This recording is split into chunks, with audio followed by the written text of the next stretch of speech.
डोळ्यासाठी व्यायाम, डोळ्यासाठी डोळे दाबणे, मानेच्या विकारासाठी,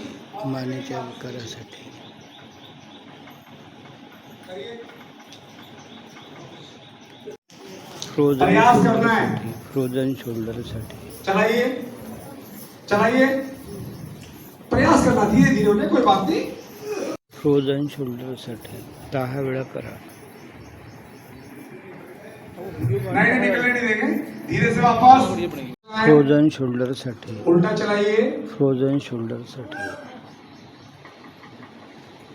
बहुत 10 अच्छे। वेळा करा, 10 वेळा करा.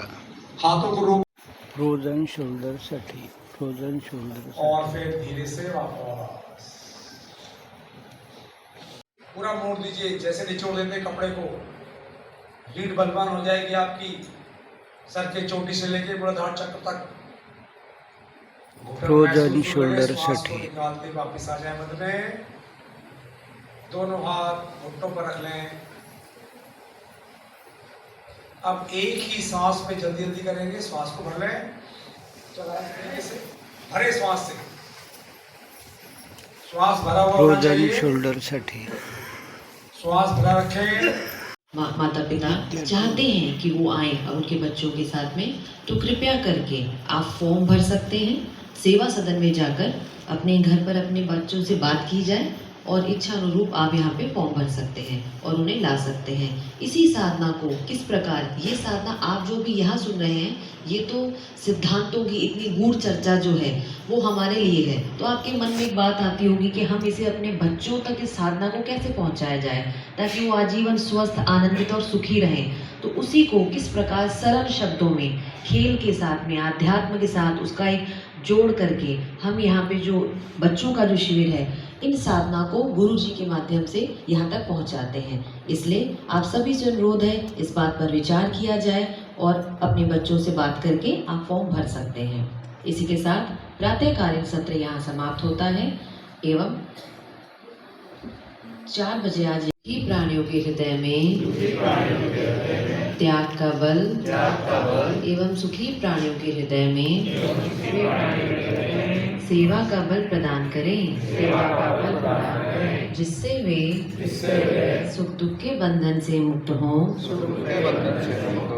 आपके पवित्र प्रेम का आस्वादन कर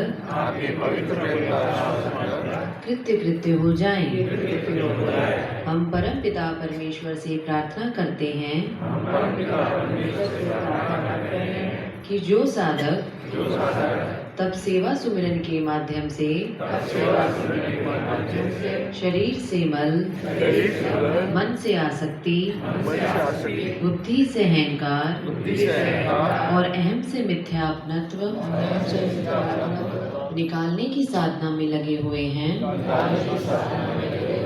और जिनके नाम प्रार्थना पुस्तिका में संलग्न हैं, उन पर आप कृपा करें। उनके भीतरी और बाहरी दुखों को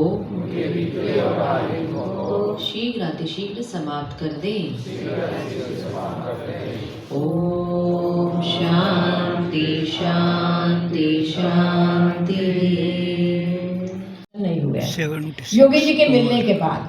पहले तो आप सीजरियन हुए हैं, लेकिन उसके बाद से हमारे कोई ऑपरेशन नहीं हुआ। तो ये सब योगी जी की कृपा है। और कहते हैं विश्वासम फलदायकम। आपने गुरु तो बना लिया, लेकिन गुरु पे विश्वास तो है ही नहीं। तब भी मन लगती है, कोई खुशी की बात है, खुशी में भी निकालते हैं, और बीमार भी पड़ गए तब भी निकालते हैं। तो अच्छा है कि भगवान अच्छे से ठीक कर देता है।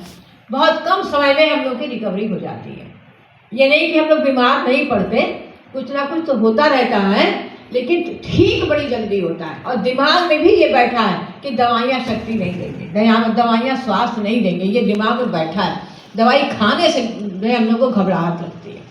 कहते हैं भगवान बस दवाई न खिलानी पड़े, बहुत बहुत बहुत निकाल भी देंगे, सब काम करेंगे, तपस्या कर लेंगे, लेकिन निकालने की जो है, निकालने के बाद दवाइयाँ खाना मुश्किल पड़ जाता है। शाम को बहुत ढेर सारा खाना भगवान का निकल जाता था, तो वो सब गाय के लिए डाल दिया जाए। अब गाय ने खा लिया तो उसकी तो तबीयत खराब हो गई। ये मनुष्य का खाना और गाय ने खाया, उसकी तबीयत खराब है, उठ ही नहीं सके। तो फिर मैंने हरिशंकर से कहा कि भाई क्या बात है? कहने की दीदी ना तो ये उठी है और ना इसने गोबर किया है।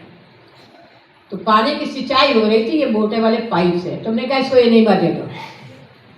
फिर गाय को एनीमा दिया, एनीमा दिया, इतना गंदा गोबर निकला है जैसे कि मनुष्य का स्टूल,